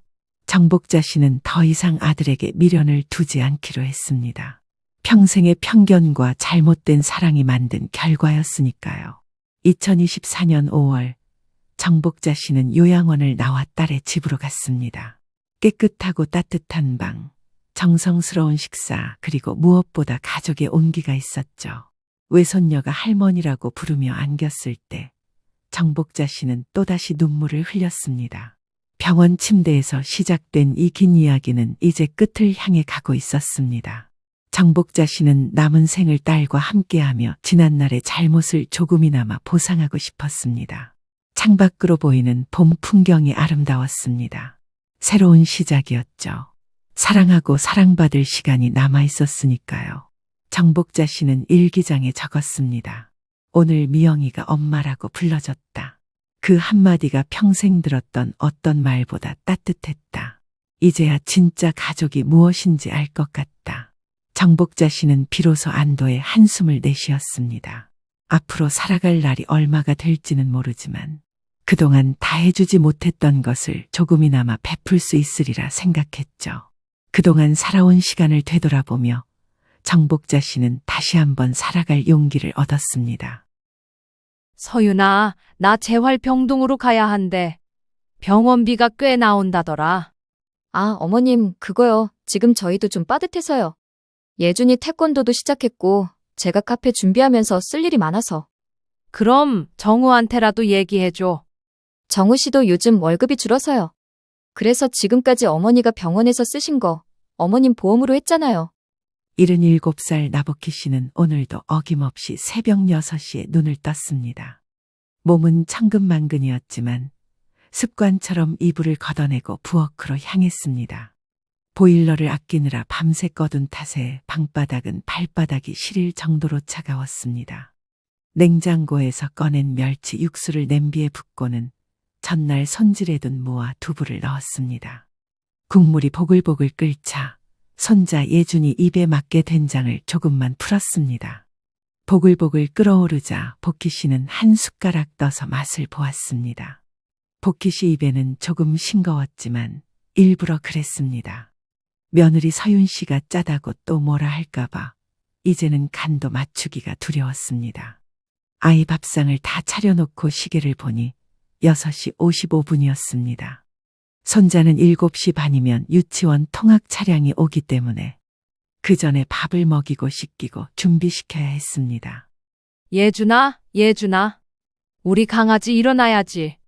복희 씨는 손주가 지내고 있는 작은 방문을 살며시 열고 그 안을 들여다봤습니다. 침대에는 아이 혼자 자고 있었고 며느리와 아들 부부의 방은 굳게 닫혀 있었습니다. 아들은 늦게 들어왔는지 아직 자고 있고 며느리는 새벽 2시 넘어서야 잠들었다는 걸 복희 씨는 알고 있었습니다. 복희 씨는 손자의 등을 부드럽게 토닥이며 깨웠습니다. 예준아, 해님 떴다. 할머니랑 밥 먹자. 응, 싫어. 더 잘 거야. 잠결에 몸을 뒤척이던 아이가 이불을 다시 뒤집어 썼습니다. 복희 씨는 조용히 웃으며 아이를 안아 일으켰습니다. 따뜻한 물에 수건을 적셔 손자 얼굴을 닦고 잠을 덜 깬 얼굴에 치약칠한 칫솔을 물려줬습니다. 그제야 아이는 반쯤 눈을 뜨고 겨우 일어났습니다. 할머니, 나 졸려. 배 안 고파. 그래도 한 숟가락만 먹고 가자. 예준이 머리 좋아지려면 아침 꼭 먹어야지. 아이를 안아 식탁에 앉힌 복희 씨는 미리 담아둔 국과 반찬을 손앞에 놓아주었습니다. 사실 복희 씨는 며칠 전부터 몸이 이상하다는 느낌을 받았습니다. 처음 시작은 허리 아래쪽이 욱신거렸습니다. 아이를 안고 옮기거나 장시간 숙이는 동작을 하면 찌릿찌릿한 통증이 올라왔습니다. 하지만 병원에 갈 엄두는 나지 않았습니다. 며느리 눈치도 보이고 아들은 항상 바쁘다며 귀찮아했습니다. 예준이가 밥을 다 먹고 유치원 가방을 메고 나서자 복희 씨는 다시 부엌을 정리했습니다. 주전자에 물을 끓이고 나서야 간신히 숨을 돌릴 수 있었습니다. 하지만 커피 한 잔 마시려던 찰나 며느리 서윤 씨가 방문을 열고 거실로 나왔습니다. 어머님, 예준이 보냈어요? 응, 방금 나갔어. 밥 잘 먹고 갔어. 휴, 다행이에요. 저 오늘 중요한 미팅 있어서 나가봐야 돼요. 카페 공간 보러 가기로 했거든요. 그래, 알았어. 예준이 유치원 끝나면 내가 데려올게. 네, 그거요. 오늘 저녁도 좀 부탁드려요. 애 보면서 저녁 차려주시면 진짜 감사하죠. 서윤은 입에 발린 듯 웃으며 작은 가방을 메고 현관으로 향했습니다. 복희 씨는 늘 그렇듯 고개를 끄덕였지만 속은 무거워졌습니다. 점점 당연해지는 부탁들, 가끔 고맙다는 말은 있었지만 그것도 형식적으로 들릴 때가 많았습니다. 유치원에서 손자를 데려온 건 오후 3시 반이었습니다. 그 무렵 복희 씨는 이미 찬밥을 볶아 김치볶음밥을 해두고 있었습니다. 예준이는 유치원에서 돌아오자마자 냉장고 앞에 앉아 아이스크림부터 찾았습니다. 그거 나중에 먹자. 밥 먼저 먹어야지. 싫어. 복희 씨는 달래고 달래 결국 한 숟가락이라도 떠먹이기 위해 온갖 노력을 다했습니다. 한 숟갈 먹이면 도망가고 또 붙잡아 앉히고 만화 틀어주고 달래면서 먹였습니다. 저녁 6시가 넘자 며느리는 아직 돌아오지 않았습니다. 아들은 늦는다는 문자 한 통을 보냈고 복희 씨는 결국 예준이까지 씻기고 잠자리까지 챙겼습니다. 혼자 남은 부엌에서 복희 씨는 예준이가 먹다 남긴 국으로 저녁을 때웠습니다. 찬밥에 국 한 술, 멸치 볶음 조금. 그걸 먹으면서도 내일 아침 예준이 뭘 먹일지, 장은 언제 봐야 할지 머릿속이 분주했습니다. 밥을 다 먹고 치우려고 자리에서 일어서던 그때 복희 씨는 작은 비명을 질렀습니다. 아야, 허리에서 번개 같은 통증이 올라왔기 때문입니다. 그동안 느껴보지 못한 통증에 순간 숨이 턱 막혔고 다리가 휘청였습니다. 복희 씨는 의자에 털썩 주저앉았습니다. 바들바들 떨리는 손으로 허리를 감싸쥐고 입을 꾹 다물었습니다. 괜찮아. 내일이면 좀 나아지겠지. 그날 밤 복희 씨는 등을 제대로 펴지 못한 채로 누워야 했습니다. 허리가 아프다는 말을 아들에게 하려다 그냥 꾹 삼켰습니다. 아들은 늘 바쁘고 며느리는 듣는 둥 마는 둥 그저 일이 귀찮아질 뿐이라는 걸 복희 씨는 이미 알고 있었습니다. 그날 밤 복희 씨는 새벽까지 잠을 이루지 못했습니다. 똑딱거리는 시계 소리, 냉장고의 작은 진동, 그리고 아이 방에서 들려오는 가벼운 숨소리. 그 모든 것들 속에서 복희 씨는 조용히 중얼거렸습니다. 내가 안 보면 누가 보겠어. 내 손주인데. 그 말에 눈가가 살짝 젖었습니다. 그런데도 다음 날 아침 복희 씨는 또 가장 먼저 부엌 불을 켰습니다. 이런 삶이 얼마나 더 이어질지는 몰랐습니다. 하지만 그 순간만큼은 아직도 자신이 해야 할 일이라고 믿고 있었습니다. 복희 씨는 그날도 새벽같이 부엌 불을 켰습니다. 예전과 달리 허리가 굳은 느낌이 여전했지만 예준이 밥부터 챙겨야 했기 때문에 쉴 여유가 없었습니다. 손주를 유치원에 보내고 나서야 겨우 허리를 쭉 펴고 잠시 숨을 돌릴 수 있었는데 허리가 다시 찌릿하게 당겼습니다. 이러다 진짜 큰일 나겠다. 그 순간 현관문 열리는 소리가 났습니다. 며느리 서윤 씨는 친구들과 놀고 왔는지 한껏 꾸민 모습을 하고 있었습니다. 어머님, 오늘도 고생 많으셨어요. 오늘 친구 만나서 좀 늦었어요. 그래, 점심은 먹고 왔지? 네, 브런치 카페 갔는데 새로 생긴 데예요. 분위기 진짜 좋더라고요. 나중에 시간 나시면 같이 가요. 복희 씨는 멀뚱히 웃으며 대답했지만 마음은 복잡했습니다. 집안일 하나 하지 않고 나가 노는 모습에 화가 날 만도 했지만 애써 넘겼습니다. 그날 오후 복희 씨는 안방에서 빨래를 개다가 다시 허리 통증에 주저앉고 말았습니다. 세탁기에서 빨래를 꺼낼 때 살짝 삐끗한 허리는 이제 점점 걸을 때마다 쑤시고 당겼습니다. 복희 씨는 아들에게 말을 꺼내기로 마음먹었습니다. 그날 밤 식사 후 복희 씨는 조심스럽게 이야기를 꺼냈습니다. 정우야, 엄마 요즘 허리가 많이 아프다. 좀 쉬면 나을 줄 알았는데 그게 아니네. 아이고, 병원은 가봤어요? 시간이 없지. 예준이 데리고 다니다 보니. 어머님, 요즘 같은 세상에 애 때문에 병원을 못 가신다니. 유치원 연장 보육도 되는데. 그래도 아직 애가 어려서 낯가리잖아. 할미가 데려오면 잘 따르니까. 그러니까요. 너무 잘 따르니까 좀 불편하긴 하네요. 애가 엄마보다 할머니를 더 찾으니. 가끔 속상해요. 복희 씨는 그 말에 입술을 다물었습니다. 그날 밤 복희 씨는 스스로에게 물었습니다. 내가 뭘 잘못했나? 아이가 나를 따르는 게 잘못인가? 며칠 후 복희 씨는 진통제를 삼켜가며 아이를 안고 유치원에 데려가다가 결국 큰 사고를 당했습니다. 유치원 앞 계단에서 예준이를 내리려다 균형을 잃고 그대로 넘어져 버린 것입니다. 어머님, 괜찮으세요? 교사 한 명이 달려왔고 복희 씨는 다리를 부여잡고 주저앉은 채 숨을 헐떡였습니다. 예준이는 울면서 달려왔습니다. 할머니, 할머니 아파? 복희 씨는 일어나려 했지만 몸이 말을 듣지 않았습니다. 선생님의 신고로 구급차가 와서 복희 씨는 병원으로 이송되었습니다. 검사 결과를 본 의사는 요추 골절 소견을 내렸고 곧 수술이 필요하다는 설명도 있었습니다. 아들 정우와 며느리 서윤 씨는 응급실로 도착했지만 분위기는 냉랭했습니다. 엄마 괜찮아요? 갑자기 왜 그렇게? 예준이 안고 가시다가 넘어졌다던데. 아이고. 복희 씨는 침대에 누운 채 눈을 감고 있었습니다. 수술은 이틀 뒤로 잡혔고 복희 씨는 입원 중이었습니다. 그런데 수상한 일이 벌어졌습니다. 입원 수속 당시 병원 측이 보호자 분께서 보험 처리 다 하셨다고 했습니다. 복희 씨는 보험이 들어있는 건 알았지만 자신이 동의한 적은 없었습니다. 복희 씨는 자세히 묻지 않았습니다. 복희 씨는 혼자 끼니를 때우고 재활 운동도 혼자 받았습니다. TV를 켜도 눈에 들어오지 않았고 손주가 보고 싶었습니다. 수술 당일 손주가 보고 싶어서 며느리에게 연락했습니다. 그런데 며느리로부터 전해들은 마른 상처가 되었습니다.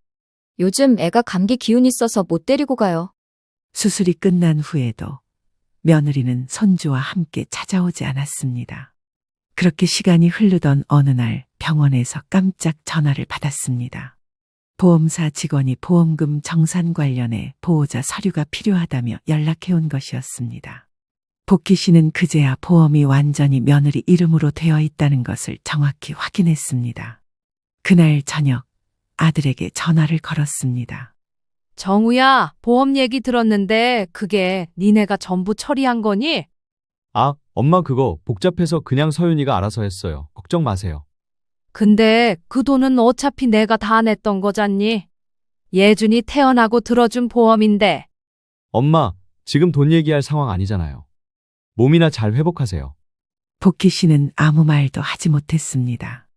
전화기를 내려놓고 병실 천장을 보았습니다. 그 천장은 복희 씨의 볼을 타고 흐르는 눈물로 인해 번져 보였습니다. 그 와중에도 그녀의 머릿속에는 손자 예준이 얼굴만 떠올랐습니다. 예준이 오늘 유치원 갔을까? 밥은 먹었을까? 수술 후 하염없이 시이 지나도록 가족 중 그 누구도 병실에 오지 않았습니다. 아들 정우는 일이 많아서 못 온다고 했고 며느리는 메시지 한 줄 남기지 않았습니다. 그나마 예준이 보고 싶어 통화라도 해보려 했지만 며느리는 전화를 받지 않았습니다. 대신 예준이의 음성이 담긴 짧은 영상 하나가 카카오톡으로 왔습니다. 할머니 빨리 나와서 나랑 놀자. 보고 싶어요. 그 짧은 영상에 복희 씨는 아무 말도 하지 못하고 휴대폰을 가슴 위에 꾹 눌렀습니다. 눈물이 볼을 타고 흘러내렸습니다. 그 아이 하나 때문에 지금껏 버틴 인생이 서글퍼졌습니다. 그리고 수술 일주일째 되던 날 아침 사건이 벌어졌습니다. 복희 씨는 새벽부터 몸살기처럼 몸이 쑤셨습니다. 수술 부위의 통증은 참을 만했지만 고열과 오한이 왔습니다. 간호사가 체온을 재보니 39.7도였습니다. 어르신, 염증 반응이 심하네요. 혹시 가족분 연락드릴까요? 복희 씨는 고개를 저었습니다. 아니에요. 그냥 조용히 좀 있게 해줘요. 그렇게 하루 종일 침대에 누워 열에 시달렸습니다. 온몸이 축축하게 젖었고 식사는 거의 못했습니다. 그런데 오후 5시쯤 병실 문이 벌컥 열렸습니다. 할머니. 깜짝 놀란 복희 씨가 고개를 돌리자 손자 예준이가 달려오고 있었습니다. 뒤에는 학교 가방을 맨 채 며느리 서윤 씨가 짜증 섞인 얼굴로 따라 들어오고 있었습니다. 예준아. 할머니 아프다며. 왜 나한테 말 안 했어? 예준이는 복희 씨의 침대에 올라타 할머니 팔을 꼭 껴안았습니다. 복희 씨는 아이 몸에서 나는 따뜻한 온기에 잠시 숨이 멎는 듯했습니다. 예준이가 유치원에서 할머니 얘기하다 울었어요. 선생님이 전화해서 데리고 오긴 했는데. 복희 씨는 그 말에 입을 닫았습니다. 복희 씨는 예준이의 작은 손을 감싸쥐며 속으로 중얼거렸습니다. 이 손 하나 잡으려고 난 여기까지 왔구나. 예준이는 그날 병실에 한참이나 앉아 있었습니다. 손수건으로 복희의 이마를 닦아주고 손을 꼭 잡고 말했습니다. 할머니 빨리 나야 해. 나랑 자전거도 타기로 했잖아. 그래, 그래야지. 우리 예준이랑 자전거 타야지. 그 모습을 지켜보던 서윤 씨는 한숨을 쉬며 자리를 떴습니다. 오빠가 회사 끝나면 올 거예요. 저는 먼저 갈게요. 병실 문이 닫히고 정적이 흘렀습니다. 복희 씨는 예준이의 얼굴을 한참 바라보다가 천천히 눈을 감았습니다. 그리고 속삭였습니다. 예준아, 너 때문에 내가 살아. 그날 밤 복희 씨는 한 가지 결심을 했습니다. 이제 더는 이대로 살아선 안 되겠다는 다짐이었습니다. 사람은 아플 때 누가 곁에 있었는지를 잊지 않는다고 했습니다. 그날 병실엔 오직 예준이와 간호사뿐이었습니다. 수술 후 회복실에서 일반 병실로 옮긴 복희 씨는 하루하루를 버텼습니다. 통증은 조금씩 줄어들었지만 여전히 몸을 뒤척일 때마다 허리 쪽이 쿡쿡 찔렀습니다.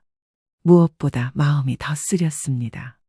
며느리 서윤 씨는 아예 오지 않았고 아들 정우 씨도 주말에 잠깐 얼굴만 비추고는 서둘러 나갔습니다. 그날도 복희 씨는 병실 창가에 앉아 햇빛을 받으며 앉아 있었습니다. 정형외과 병동은 의외로 조용했고 복희 씨는 휴대폰 액정만 멍하니 바라보고 있었습니다. 그때 간호사 송 씨가 조용히 다가왔습니다. 어르신, 저 보험 담당 선생님이 오셨어요. 잠깐 말씀 나누실 수 있으세요? 복희 씨는 고개를 들었습니다. 보험 담당자? 복희 씨는 무슨 이야기일까 싶었습니다. 복희 씨는 조심스럽게 침대에 앉아 담당자 이야기를 들었습니다. 보험사 직원은 친절한 미소로 앉으며 말을 꺼냈습니다. 나복희님 맞으시죠? 현재 병원비는 실손보험으로 처리되고 있고요. 보호자분께서 남은 자기부담금만 정산하셨습니다. 복희 씨는 깜짝 놀랐습니다. 보호자요? 누가요? 며느님 되시는 이서윤 씨요. 이서윤님 명의로 보험이 가입돼 있었고 관련 서류 모두 처리됐습니다. 수술 전날 이미 보험금 일부선 청구됐고요. 복희 씨는 순간 심장이 덜컥 내려앉았습니다. 분명 예준이 돌무렵 혹시 모르니 며느리가 실비보험을 들어준 적이 있었습니다. 아들 내외가 그때 여유가 없다고 해 보험료는 본인이 매달냈습니다. 그 보험 제가 들었던 거예요. 그런데 저는 아무 서명도 안 했는데요. 보험 담당자는 머쓱하게 웃었습니다. 보호자 동의 하에 자동 청구 진행됐고요. 저희는 서류만 검토합니다. 다만 향후 지급 확인서에 본인 사인만 한 번 더 필요합니다. 직원이 나가고 병실이 다시 조용해졌습니다. 복희 씨는 허리를 붙잡은 채 무거운 숨을 쉬었습니다.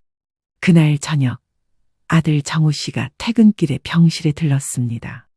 정우야, 너희 보험 처리한 거 엄마한테 한마디 상의도 없이 했니? 아, 그거? 엄마 힘드실까봐 그냥 서윤이가 알아서 했어. 걱정 마세요. 처리 잘 됐어요. 근데 그 보험료 엄마가 지금껏 냈잖아. 그리고 수술 받은 사람은 나고. 아니, 엄마, 그걸 왜 지금 와서 따져요? 서윤이가 바쁜 와중에도 엄마 힘들다고 대신 처리해 준 거예요. 그리고 애초에 가족끼리 돈 문제로 얼굴 붉히는 거 아니에요. 복희 씨는 더는 말을 잇지 못했습니다. 아들의 말투는 예전 같지 않았습니다. 그저 어머니 몸조리 잘하세요 라는 형식적인 인사만 남기고 그는 병실을 나섰습니다. 며칠 후 복희 씨는 송 간호사에게 식은 죽을 건네받고 혼잣말을 했습니다. 이런 것도 나 혼자 다 알아서 해야지. 누구 바라면 뭐해. 송 간호사는 조심스럽게 말했습니다. 어르신, 제가 이런 말 드려도 될지 모르겠지만 요즘은 부모님 돌보는 자식들 보기 힘들어요. 마음 다치지 마세요. 복희 씨는 잠시 웃었습니다. 씁쓸한 웃음이었습니다. 그날 밤 복희 씨는 예준이에게 영상통화를 걸었습니다. 예준이는 화면에 얼굴을 들이밀며 반갑게 외쳤습니다. 할머니, 나 보고 싶었죠? 나 그림도 그렸어요. 복희 씨는 애써 웃으며 손을 흔들었습니다. 그래, 우리 예준이 그림은 누구보다 잘 그리지. 다음에 할미한테 보여줘. 그 통화가 끝나고 나서 복희 씨는 조용히 중얼거렸습니다. 이제 그만 기대 말아야겠다. 이후 병원에서는 퇴원 날짜를 정했습니다. 재활병동으로 옮겨 한 달간 입원 치료를 하자고 했고 비용도 꽤 될 거라고 했습니다. 복희 씨는 조심스럽게 며느리에게 전화를 걸었습니다. 서윤아, 나 재활병동으로 가야 한대. 병원비가 꽤 나온다더라. 아, 어머님, 그거요. 지금 저희도 좀 빠듯해서요. 예준이 태권도도 시작했고, 제가 카페 준비하면서 쓸 일이 많아서. 그럼 정우한테라도 얘기해줘. 정우 씨도 요즘 월급이 줄어서요. 그래서 지금까지 어머니가 병원에서 쓰신 거, 어머님 보험으로 했잖아요. 통화는 짧게 끝났고 복희 씨는 그 자리에서 그대로 눈을 감았습니다. 아무런 말도 나오지 않았습니다. 그저 두 손을 꼭 쥐고 조용히 눈가를 훔쳤습니다. 그날 밤 복희 씨는 송 간호사에게 물었습니다. 간호사님, 여쭤볼 게 있는데요. 혹시 여기서 바로 요양병원으로 갈 수 있어요? 송 간호사는 놀라며 되물었습니다. 어르신, 집에 안 가실 건가요? 이젠 거기 갈 이유가 없어진 것 같아서요. 눈부시게 맑은 날이었지만 복희 씨의 마음은 꽉 막혀 있었습니다. 다음 날 오후 복희 씨는 다시 전화를 걸었습니다. 하지만 수화기에서 들리는 목소리는 받을 수 없다는 안내 음성이었습니다. 그제야 복희 씨는 손에 들고 있던 휴대폰을 천천히 내려놓았습니다. 복희 씨의 손끝이 파들파들 떨렸습니다. 겨우 진정시킨 복희 씨는 며느리 서윤 씨에게 전화를 걸었습니다. 하지만 며느리 대신 들리는 건 음성사서함으로 연결된다는 말뿐이었습니다. 복희 씨는 천천히 입을 열었습니다. 서윤아, 나야. 혹시 시간 되면 한번 들러주겠니? 잠시 침묵이 흘렀습니다. 자신의 목소리가 떨린 걸 느꼈습니다. 분명 메시지를 남긴 지 3일이 지났지만 누구도 오지 않았습니다. 간호사는 다시 보호자 측에 연락했지만 돌아온 대답은 이랬습니다. 며느님께서 요즘 카페 오픈 준비로 조금 힘들다고 하시네요. 조만간 오신다고는 했어요. 복희 씨는 그 말에 가볍게 웃었습니다. 그렇죠. 바쁘면 그럴 수 있죠. 젊은 사람들 다 그러니까요. 그 말이 입에서 나가는 순간 왠지 모르게 눈가가 붉어졌습니다. 일주일 후 병실로 복희 씨 앞으로 택배 상자가 하나 도착했습니다. 송 간호사가 열어보니 그 안에는 미지근한 김밥 2줄과 보온병 하나가 들어 있었습니다. 보온병에는 미역국이 담겨 있었고 종이 쪽지 하나가 들어 있었습니다. 어머님, 요즘 정신이 없어서 찾아뵙지 못했어요. 미역국 좀 드세요, 서윤. 복희 씨는 조용히 미역국 뚜껑을 열었습니다. 국은 이미 식었고 김밥은 들러붙어 있었습니다. 하지만 복희 씨는 조용히 그것들을 하나씩 입에 넣었습니다. 며칠 후 병실 옆자리 환자가 퇴원하면서 환자의 가족들이 간식을 돌렸습니다. 과일 상자와 떡, 오렌지 주스를 받았는데 복희 씨는 가만히 오렌지를 하나 집어들었습니다.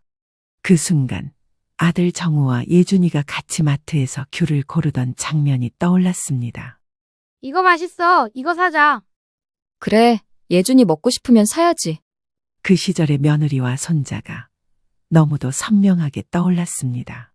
그런데 지금은 아무도 오지 않았습니다. 복희 씨는 혼잣말로 중얼거렸습니다. 전화 한 번만이라도 받아줬으면 좋겠네. 다음 날 복희 씨는 휠체어를 타고 병동 안의 작은 도서관에 갔습니다. 간호사 추천으로 요양 이후의 삶이라는 노인복지 책을 읽어보기 시작했습니다. 거기엔 이런 문장이 있었습니다. 몸이 아플 때 마음도 함께 죽어간다. 그러나 반대로 마음이 살아나면 몸은 버티게 된다. 복희 씨는 그 문장을 소리내어 읽고는 책을 덮었습니다. 재활운동이 2주차에 접어들 무렵 간호사가 의사 선생님의 말을 전해주러 왔습니다. 이대로라면 다음 주 중반쯤 퇴원하셔도 된다고 하셨어요. 집에서 꾸준히 운동만 하시면 된대요. 복희 씨는 고개를 끄덕였습니다. 집 그렇죠. 하지만 그 말이 입에 붙지 않았습니다. 어디로 가야 집이라 부를 수 있을지 이제는 자신이 없었습니다. 퇴원 이틀 전 병원 사회복지사가 면담을 요청했습니다. 어르신, 혹시 집에 혼자 계신가요? 네, 그런 셈이죠. 퇴원 후 요양보호사 신청하실 수 있어요. 아니면 가까운 요양병원 연결도 도와드릴 수 있고요. 복희 씨는 잠시 눈을 감고 대답했습니다. 요양병원 좋아요. 그쪽으로 알아봐 주시길 부탁할게요. 복희 씨는 더는 자식들 이름을 입에 올리지 않았습니다. 퇴원 하루 전 복희 씨는 병원 1층 원무과로 내려갔습니다. 요양센터 입소 전 마지막 서류 절차를 밟기 위해서였습니다. 원무과에 가니 간호사가 태블릿을 두드리며 복희 씨를 쳐다봤습니다. 수납 관련 마지막 확인 도와드릴게요. 복희 씨는 고개를 끄덕였습니다. 병원비 총액은 628만 원이에요. 실손보험 처리로 510만 원이 청구됐고요. 환급분은 보호자 지정계좌로 어제 입금 완료됐어요. 복희는 그 말을 듣고 눈을 껌뻑였습니다. 환급됐다고요? 네, 실손보험은 실제 치료비에서 일정 비율이 환급되거든요. 보호자분, 이서윤 씨 명의로 되어 있어서 어제 입금되었고요. 복희 씨는 당황스러운 얼굴로 물었습니다. 그럼 그 돈은 제 통장이 아니라 며느리 통장으로 간 건가요? 보험 계약자 명의 기준으로 지급되거든요. 이미 여러 건 병원비 대납 내역도 있으셨고요. 그 말에 복희 씨는 입을 꾹 다물었습니다. 퇴근 시간 무렵이라 복도는 분주했지만 복희 씨의 마음은 고요한 바닥으로 가라앉는 기분이었습니다. 그 돈은 분명 자신이 냈고 자신이 병이 나서 쓴 병원비였습니다. 하지만 잘 처리했어요라는 말 한마디로 끝난 것이었습니다. 병실로 돌아온 복희 씨는 아무 말 없이 가방을 다시 정리했습니다. 요양병원 주소와 시간을 적은 메모지도 가방 안에 넣었습니다. 그날 저녁 간호사가 병실에 들렀습니다. 어르신, 퇴원 축하드려요. 축하할 일인지 모르겠네요. 갈 데가 없어서 그런 건데요. 간호사는 잠시 말문이 막혔고 복희 씨는 잔잔히 웃었습니다. 웃음이라기보다 체념이었습니다. 다음 날 복희 씨는 오전 10시에 퇴원 수속을 마치고 요양병 차량을 타기 위해 병원 앞까지 나왔습니다. 어두운 청색 점퍼를 입고 가벼운 캐리어 하나를 들고 천천히 걸었습니다. 그때 누군가 뒤에서 다급히 달려왔습니다. 할머니, 복희 씨가 놀라 돌아보니 예준이가 뛰어오고 있었습니다. 뒤엔 며느리 서윤 씨가 어색하게 웃으며 따라왔습니다. 예준아, 어떡해.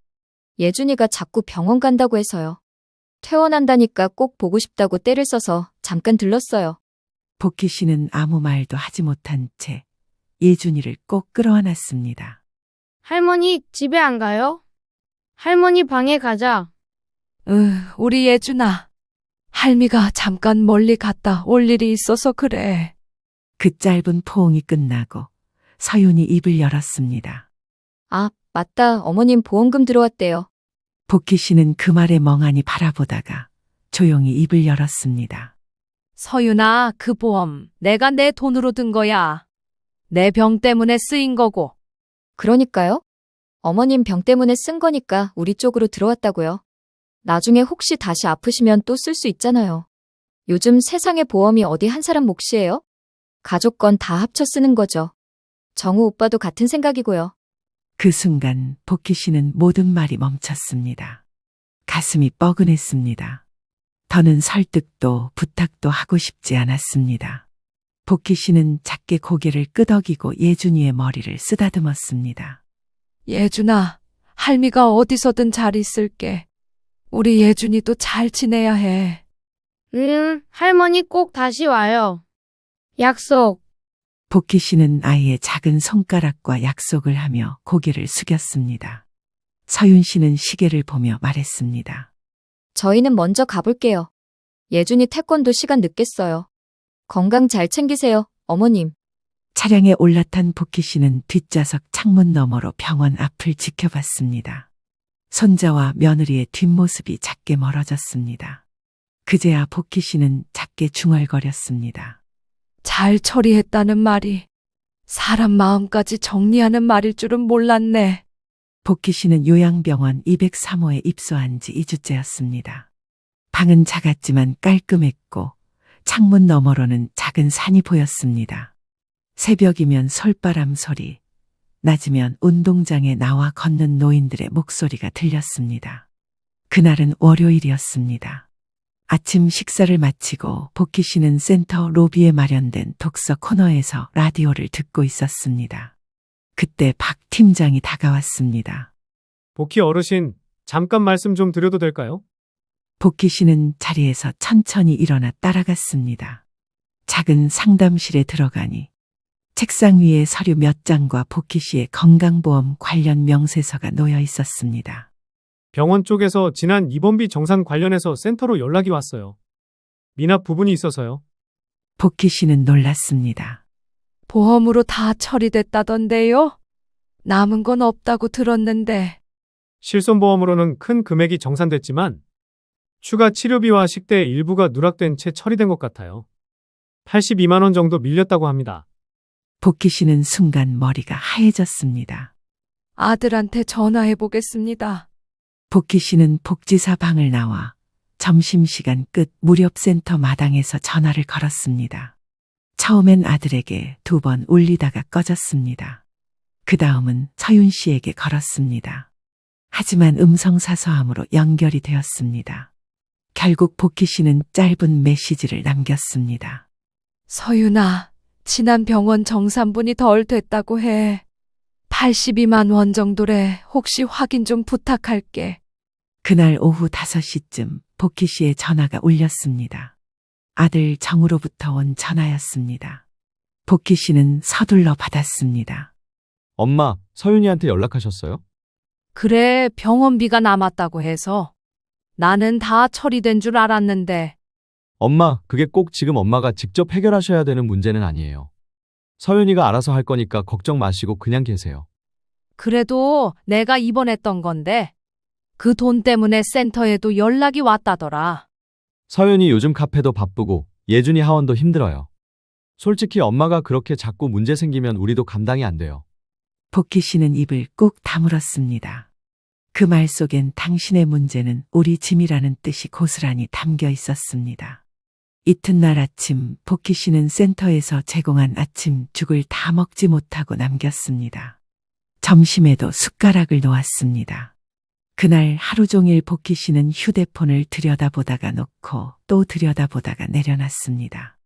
답장은 오지 않았고 전화도 오지 않았습니다. 그리고 사흘 후 박 팀장이 다시 복희 씨를 불렀습니다. 어르신, 정우 씨께서 센터로 연락 오셨어요. 본인이 직접 결제하긴 어렵다고 하시면서 통장 사본 보내달라 하셨습니다. 복희 씨는 허탈하게 웃었습니다. 하지만 마음 한편에선 이상했습니다. 그 보험금은 다 어디로 갔을까?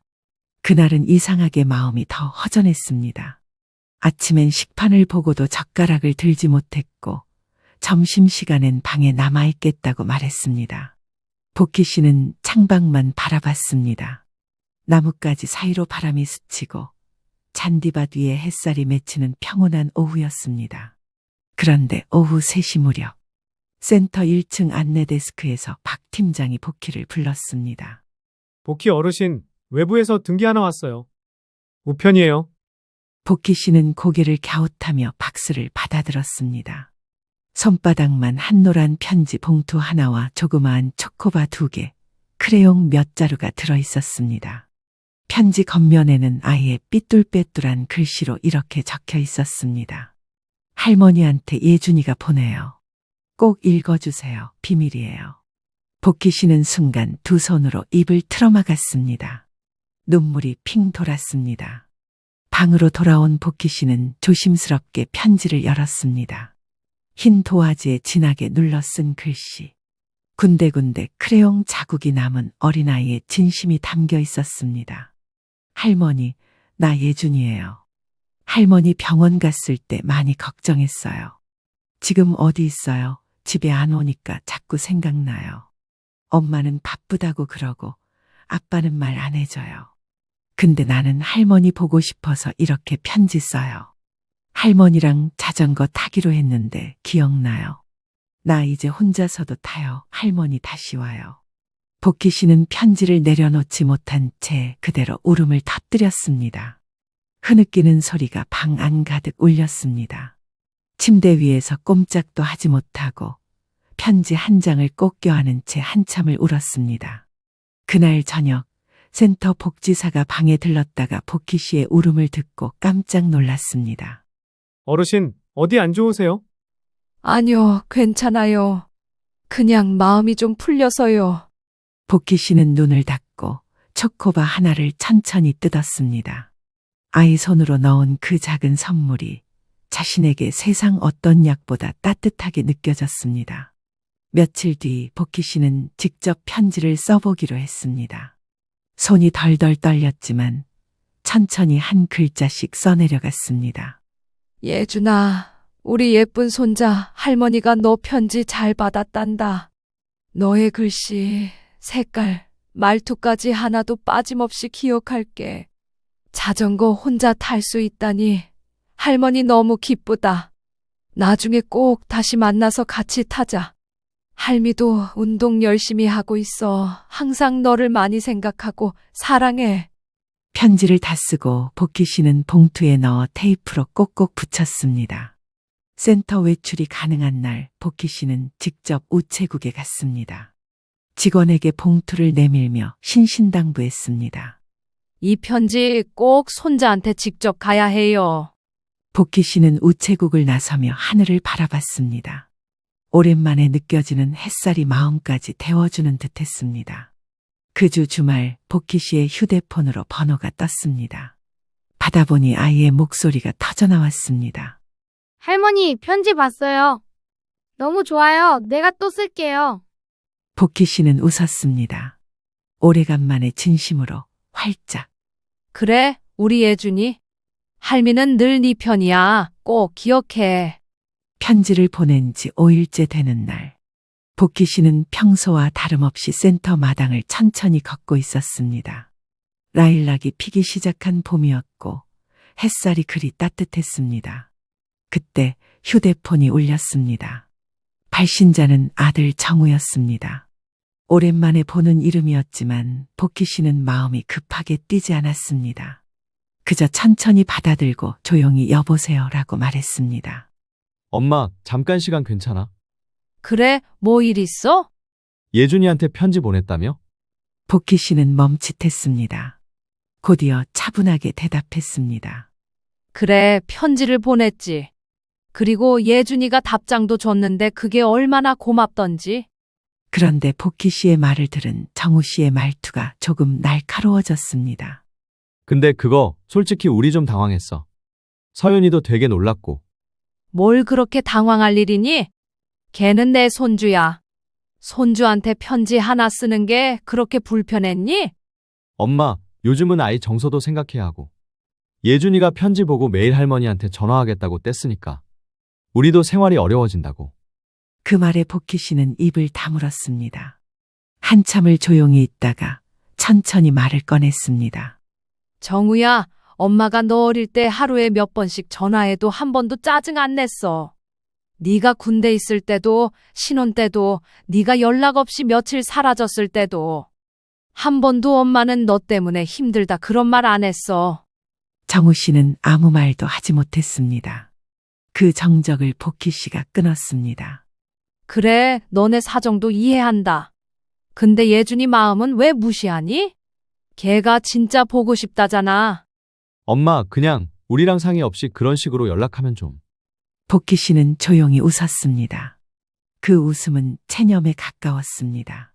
상의 없이 너희는 내 보험금도 병원비도 거쳐도 다 정리했잖니? 근데 나는 손주한테 편지 한 장 보낸 게 그렇게 문제야?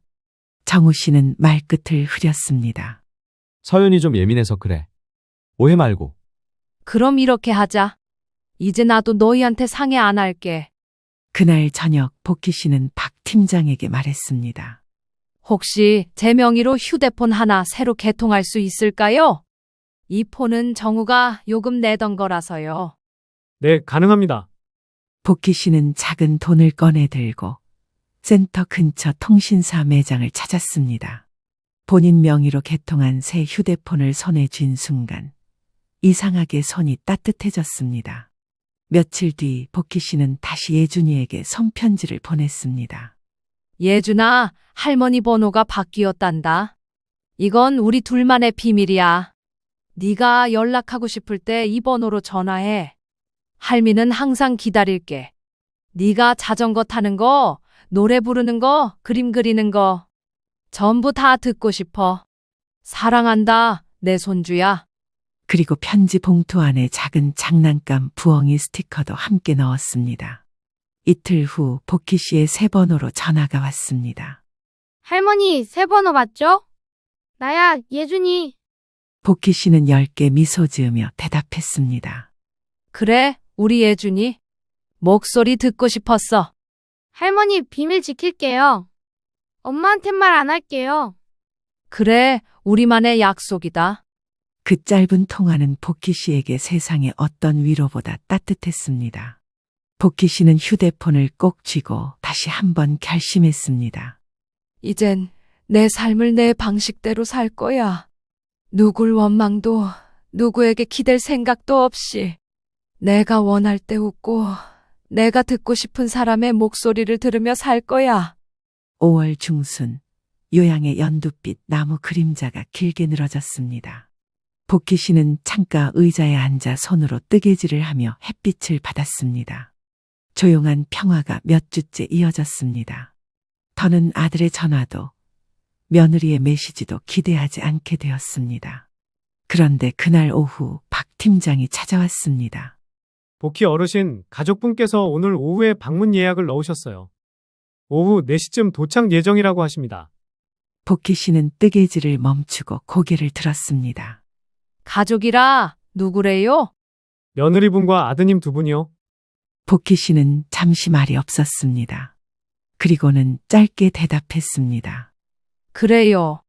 마주봐야 끝낼 수 있으니까요. 오후 4시 5분, 센터 1층 상담실 문이 열리고 정우 씨와 서윤 씨가 들어왔습니다. 서윤 씨는 선글라스를 벗으며 말을 꺼냈습니다. 어머님, 잘 지내셨어요? 오랜만이에요. 복희 씨는 가볍게 고개만 끄덕였습니다. 정우 씨는 어색하게 시선을 피하며 꺼냈습니다. 엄마, 솔직히 말할게. 우리 지금 많이 힘들어. 서윤이 카페도 문 닫고 나도 일거리 끊기고 예준이 학원비도 밀렸어. 복희 씨는 그 말을 들으며 조용히 귀를 기울였습니다. 그래서 혹시 엄마 통장에 예금 조금 남아있으면 한두 달만, 진짜 한두 달만 도와줘. 서윤 씨도 거들었습니다. 어머님, 저희도 정말 이런 부탁하고 싶지 않았어요. 근데 어머님 혼자 생활하시는 것보다 가족이 함께 나아지면 좋잖아요. 복희 씨는 그제야 입을 열었습니다. 가족? 그 말에 두 사람 모두 말없이 시선을 내리깔았습니다. 복희 씨는 조용히 책상 위에서 자신이 들고 온 서류 한 장을 꺼내 보여줬습니다. 기초생활수급자 신청 서류 사본이었습니다. 내 통장엔 남은 돈이 없어. 남긴 것도 없고 기대도 없고. 아니 엄마, 그걸 왜? 복희 씨는 말을 끊었습니다. 나는 지금 내가 혼자 산다고 생각 안 해. 여기 센터 사람들, 할머니들, 내 말 들어주는 복지사 선생님, 다 내 사람이라고 생각해. 근데 너희는 내가 병원에 있을 땐 안 오더니 이제 와서 또 뭘 도와달라고? 서윤의 표정이 굳었습니다. 어머님, 그렇게 말씀하시면 우린 다신 못 오겠네요. 복희 씨는 조용히 웃었습니다. 그럼 그렇게 해. 더는 오지 마. 복희 씨의 말에 정우 씨가 떨리는 목소리로 말했습니다. 엄마, 정말 이게 마지막이야. 복희 씨는 단호히 대답했습니다. 그래, 이젠 너희 얼굴 안 봐도 괜찮아. 그 말로 모든 게 끝났습니다. 서윤 씨는 무겁게 일어나 나가며 한마디 했습니다. 오빠, 나 먼저 나가 있을게. 정우 씨는 문 앞에서 한 번 더 뒤돌아봤지만 복희 씨는 눈을 마주치지 않았습니다. 그날 밤 복희 씨는 예준이에게 전화를 걸었습니다. 예준아, 할미야. 오늘 너희 아빠랑 엄마가 왔었어. 진짜? 나도 갈 걸 그랬네. 아니야, 안 와도 돼. 우리 예준이는 전화 자주 해주는 게 할미한테 더 소중해. 할머니, 나 내일 그림 그려서 또 보낼게요. 복희 씨는 눈을 감고 대답했습니다. 그래, 그게 제일 고마운 선물이야. 며칠 뒤 복희 씨는 센터 복지사의 도움으로 작은 자취방을 계약했습니다. 보증금은 LH 소형임대였고 월세는 기초수급으로 일부 감면을 받을 수 있었습니다. 방 하나, 부엌 하나, 싱크대 작은 전셋집이었지만 그녀에겐 새 인생의 시작이었습니다. 이사하던 날 박 팀장이 작은 화분 하나를 들고 왔습니다. 여기서 진짜 잘 지내세요, 어르신. 고마워요. 이제 진짜 내 집 같네요. 복희 씨는 창가에 화분을 올리고 조용히 중얼거렸습니다. 이제 진짜 괜찮아졌어.